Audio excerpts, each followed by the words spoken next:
everybody. Welcome back to another episode of Kinky Politics. Woohoo!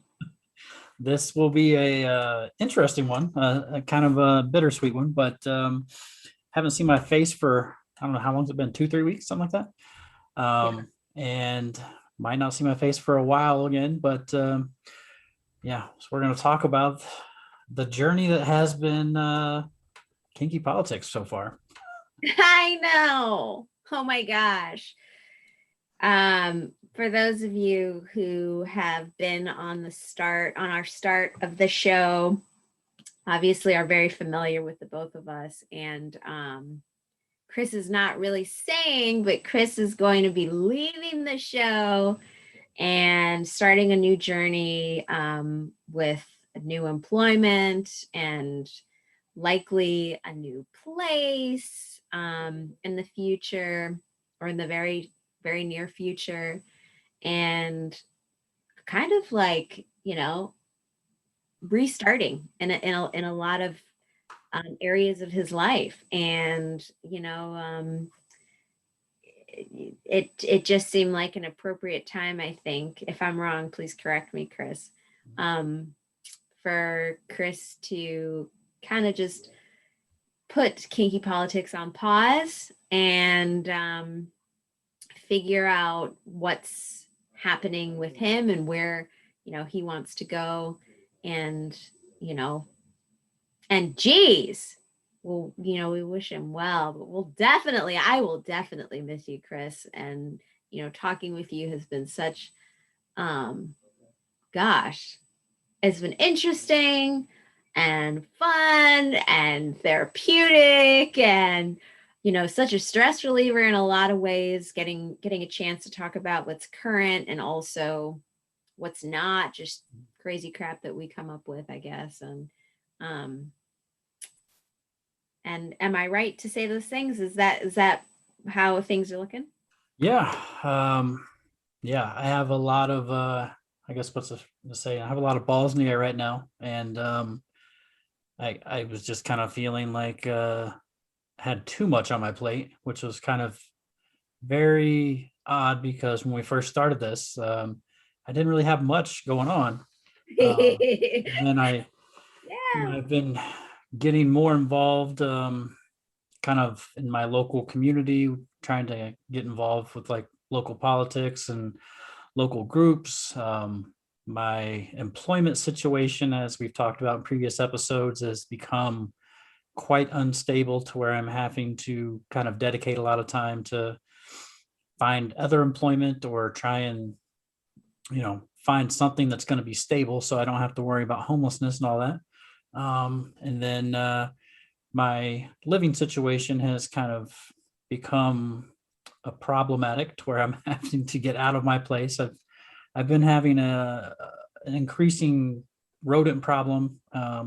I can't even remember if I told you about that because that might have been since we last talked. Oh yeah, you did. I saw the apple. Yeah. Oh, well, I don't remember. I don't remember if we talked about it on Kinky Politics, but I remember telling you about it because I've had to kill 9 rats, not mice, but rats in the past 2.5 weeks. Yeah. And before that, I'd killed about like 25 mice in the previous year. So, but once we upgraded to rats, I was like, no, I can't deal with this anymore because rats are a whole different beast. So trying to find a new place and with my employment situation being kind of unsure, it's making finding housing a nightmare and stressing me out. And then I guess we won't get into too much of this, but I'm also having some relationship problems where I need to kind of put some energy and focus into maybe fixing that, or if that's not going to be fixed, then dealing with the fallout from all that. So well, yeah, just kind of focusing on yourself, and I really, applaud you for realizing, it was really weird. I just had this feeling after you came back from vacation, which is ironic that your background's also a vacation type of background, but it definitely gives me positive vibes for you, because I realize it's a nice sort of send off. It's like, here you are with, you know, the palm trees and the beach in the background, and you're restarting, you know, so it's really promising. And I was saying that, you know, I applaud you on you know, having the courage to to you know, focus on yourself and take these sort of extraordinary leaps, because sometimes, you know, the universe, or whatever you want to call it, the universe or God, gives you these signs and we don't pay attention to them Mhm. until they're like Yeah. in your face, you know? And as I was saying, I just had this feeling when I texted you. I was like, maybe I should ask him if he's still interested in doing this. And you know, within like not even what, 5 minutes, you were like, wow. And I'm like, I knew it. I just had this feeling. So Yeah. uh, My Midwestern side was kicking in. I was just like, no, I'm gonna soldier through. I'm just gonna yeah, and keep keeping on. But yeah, and I appreciate that. I mean, it means so much to me, you know, to work with somebody who's, you know, obviously loyal and you know, has a lot of integrity and character and stands by what they say they're going to do, because not, you know, people aren't like that anymore. mm, And that is a Midwest thing, you know. Um and it used to be an East Coast thing, not mm, anymore. But it is definitely a Midwest thing, and you know, I've you know, I've been really proud of that, and really proud to work with you, and you know, um, come up with this show. You know, I just, it's been a journey. I know it feels like it was years ago, but it was probably like a little like a year and a half, something like that. I don't know. It feels like it was 5 years ago, but It does, because we've done this every week. yeah, You know, we've done this every week since, wait, yeah, since the start of COVID. yeah.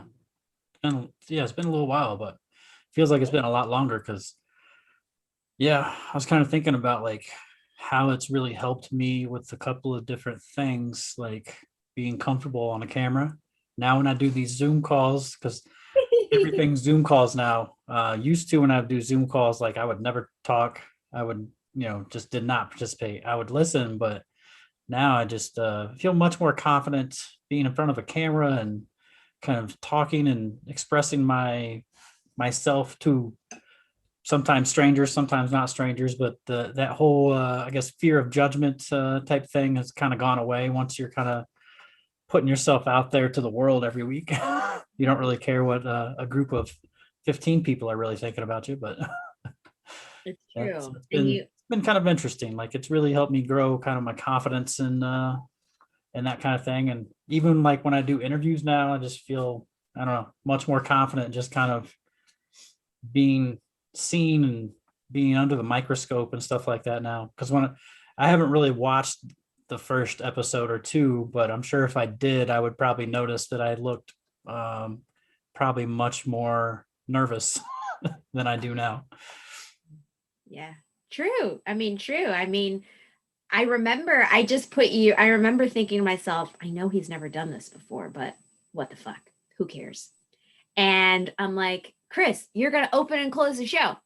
And you were like, uh, well, what do you want me to say? And I'm like, I don't know. Just, you know, introduce us, and, you know, I'll say my name if you want, and just say something clever, and that's it. It'll be, and I remember seeing your face, and I remember you had this blank expression.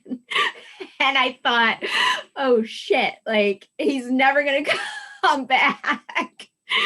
And and you did it. And I remember thinking, okay, let's see how the show goes. And the show went, you know, it was really long. I remember our first show was pretty long, but it was fun. And I knew then that after, I knew after the show ended, because of the way you closed the show, which was excited. You know, you were really excited and really lively, and I thought, oh no, he's gonna get better, he's gonna get better at this. Yeah. And it took no time, you know. You just seemed it seemed like it was your show, you know, seemed like it was your show, and it seemed very natural for you to introduce us and give context to what we were talking about. And I really think that our little community of followers, even if they're on Instagram exclusively, loved the little videos of you introducing even our little, like, it's become a thing, right? For me to be like, for you to introduce the show and me be like, woohoo! Yeah.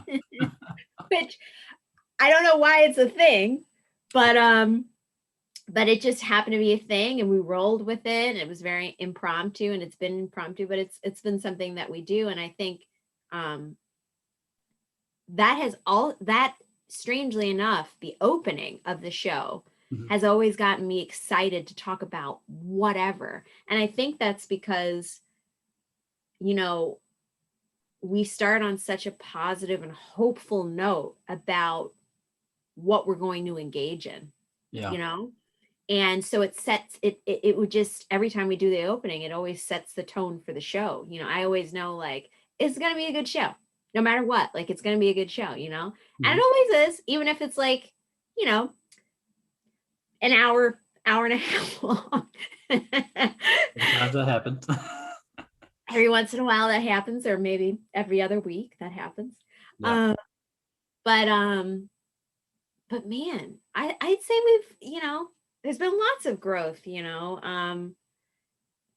uh for me too. I think I've become more, for myself, in talking with you and just being on the show, considering the title, you know, I've become a far less conservative in Mm. my, not necessarily my thinking, Mm. but my my my level of ease in talking about subjects which may be controversial, where Mm. I have to give my opinion. And I've always tried to remain a diplomatic person rather than be opinionated, because if you know my opinions, they're like hammers, Mhm. whether they're, you know, whatever side I'm on, it's a hammer, and Yeah. um, I've always been sort of a little bit reluctant to give my opinion on things, because I've got an opinion, Mhm. but I think this show has really helped me to not be so reluctant in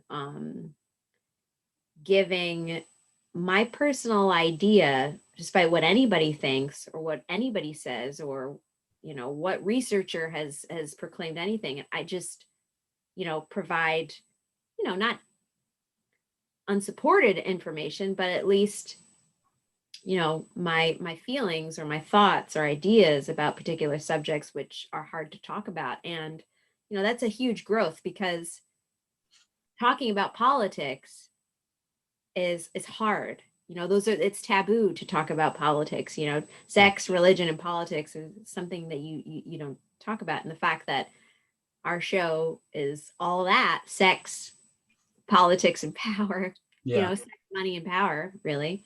Mhm. um they're taboo subjects, so it's definitely helped me, and this experience has really, shown me that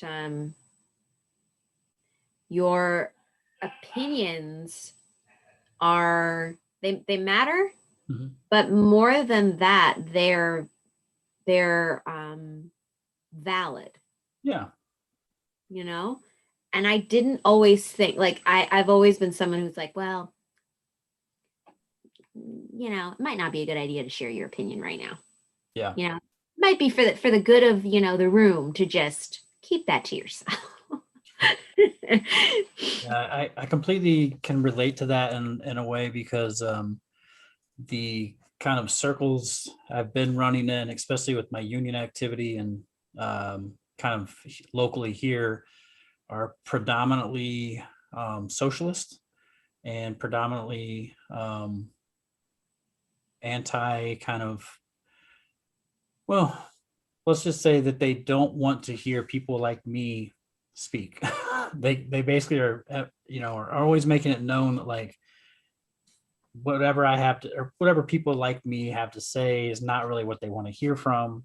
They want to hear from, women of color, and then they want to try and change that into socialism speak. Like they basically have it in their head that like every person of color is a socialist, even if they're not a socialist. It's because they've been brainwashed. It's not capable for them to actually have opinions other than socialism that are valid. And if you're a white guy that has an opinion other than socialism, it's really not valid. So I've kind of just gotten in this space of holding my opinions to myself and just letting that kind of go. And it was refreshing to realize once again that like there are other people in the world, even women of color, that share these opinions and these thoughts and see the world not through the lens that they try to claim that all people of color see the lens through and should see the lens through. So it's been refreshing to have a space where variety of opinions are welcomed. And even if we disagree on something, you're not immediately like calling me a racist or those kind of attacks that I hear all the time from the past like 4 or 5 years from like the socialist people I know and in the in my community and everything. So I still am kind of dealing with it with this kind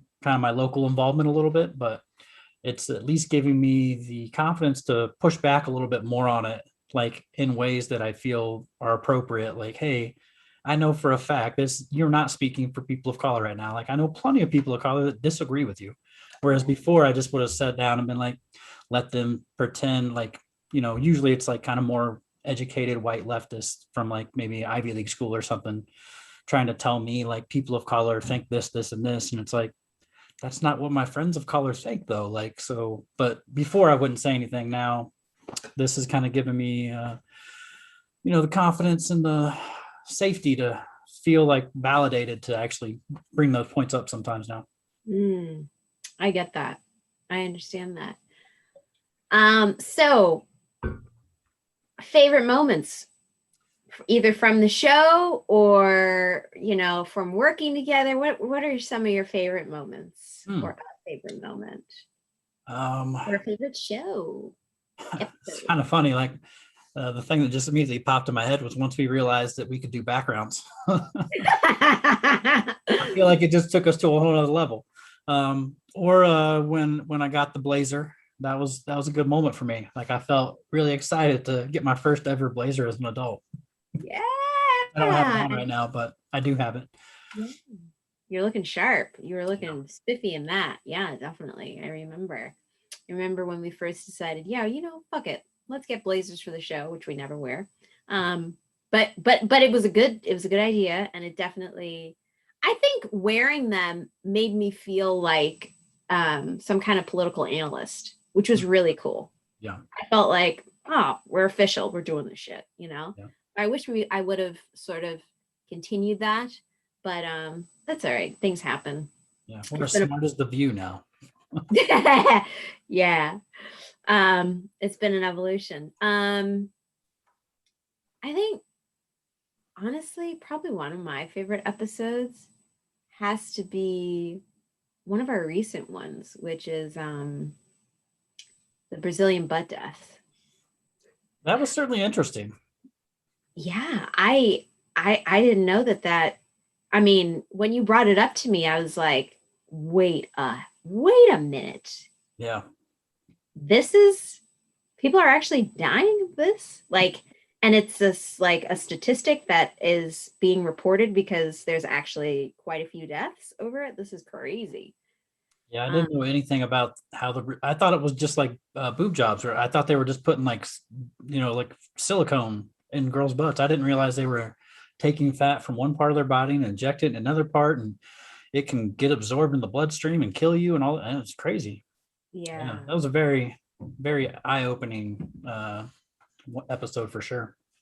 And I was talking to a viewer who had watched the episode who said, like, I honestly had no idea that there was even such a thing as Brazilian butt lift. And And I'm like, you mean he's as old as we are? Okay. And I'm like, you mean for all this time, you just thought like women just had these extraordinary butts? Like they've changed since we were kids. You know what I mean? Yeah. They're like excessive now. And he's like, I just thought it was like just their butts. I had no idea. And I was so shocked. Now, he is a serious, like an avid news reader Mm. and obsessed with the news, obsessed with politics, obsessed with history. And so he spends a lot of time just like reading articles on the internet. And he's got like several kids. So I guess it sort of makes sense that like he might not know about a current of, you know what I mean? Like he might not see or understand what's happening because if I may, he might be a little out of touch. Yeah. But I just thought it was interesting that that pool of people who I said we probably don't need to worry about and getting to look at our show Mhm. actually didn't have any idea about topics like this or even knew that stuff existed, which is like mind boggling to me because I always think to myself, like, what can you teach those types of people? They know everything in the news. They know everything that's currently happening. No, they don't. They don't know They about didn't know butts. about, nope. They didn't know about BBL deaths. So, there's that. But yeah. Any closing words before we do Mm. your send off? Closing words. Keep following Kinky Politics.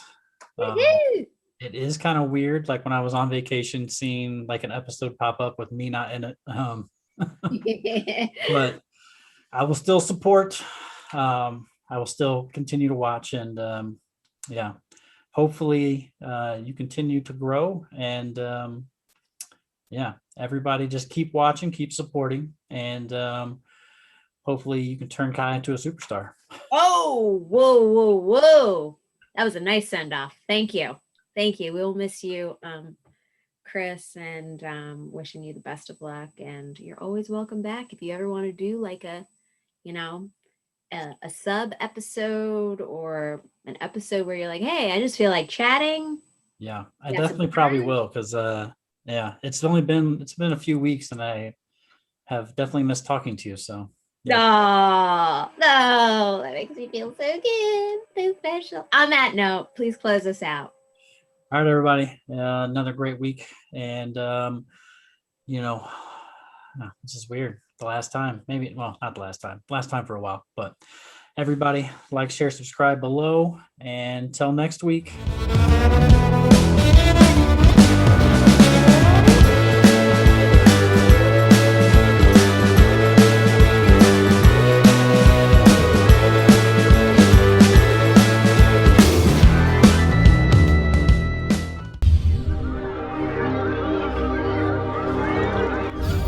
Oh my god.